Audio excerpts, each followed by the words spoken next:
Attempting to get back into classic survival horror, Syndrome has the atmosphere and ideas to make itself into something unique.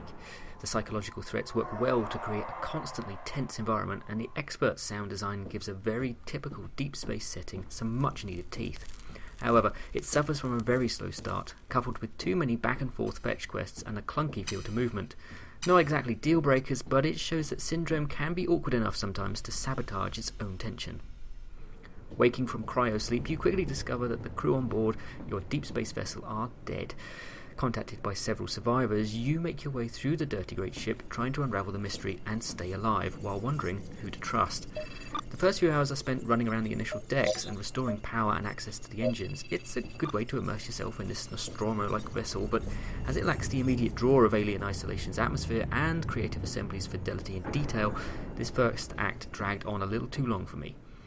What doesn't help with this is the constant backtracking that you'll be doing throughout these first few hours, which tends to reduce the tension built up by the hanging bodies and bloodstains you initially see. Yes, there's that staid stereotype we've seen for many years, alongside messages written in blood about pain, nightmares, and about the Advil hasn't helped my migraine either.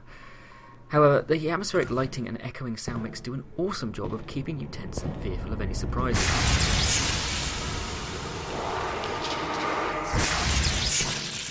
What? Those jump scares appear rarely at first, and your first encounter with the changed crew will be to run and hide. That's not to say Syndrome is going to go the route of many survival horror games and gives you no means to fight back, because you'll be able to use a variety of firearms and blunt instruments to deal pain. Unsurprisingly though, it restricts the ammo of these weapons and only offers them in locations that would realistically have it, making sure you spend more of your time scavenging and avoiding combat than running and gunning. I actually like this approach, as it didn't make me feel totally helpless. I don't want to run and hide in a locker every single time a threat appears. I want to be able to weigh up my chances and take the risk if I need to. At the moment, Syndrome seems to be heading along the path of allowing you to do exactly that, although I found myself having to learn the strengths and weaknesses of those enemies properly before getting it right. Combat and the avoidance of it are only half of what Syndrome's going after, as there is a decent amount of backstory to be found here, either written on the walls in blood or in email logs and messages left strewn around by the deceased crew. Most of these are found only through exploration, and the lack of hand-holding in this is pretty good. Creeping along corridors and rummaging through offices to discover more of the mystery hits the right spot for me, though the story in these first half dozen hours has yet to really get going. There's still a few rough edges to Syndrome that give me concern. The map is horrible to look at, and although I can see they're going for a look that keeps the UI in-game, just like Dead Space, it isn't really clear enough to be actually useful. Pacing in a game like this is critical, and the first few hours drag because of the constant backtracking that destroys the carefully crafted tension.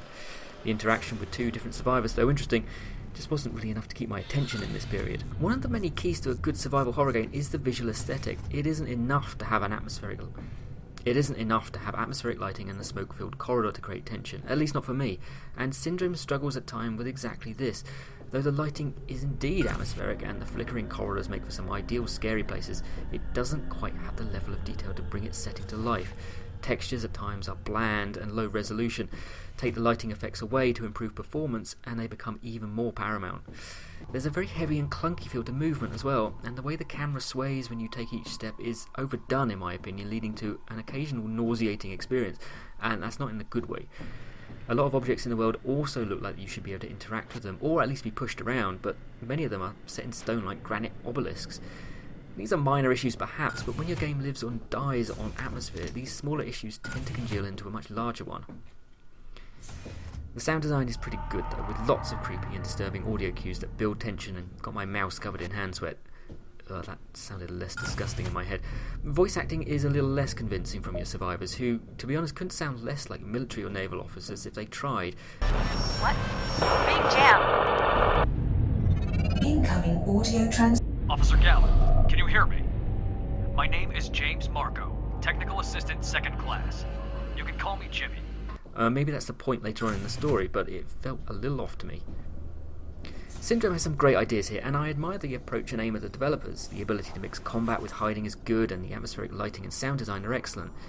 It means that Syndrome is radically different from a title like Outlast by being more than just a haunted house you run around in. It's just let down by a very slow first few hours, and the lack of peril when it comes to the initial enemies. There's also a case of been here, done that with many aspects of its design. But if it can make those first few hours more thrilling, then I'd be interested in what it has to offer for the rest of its deep space ride.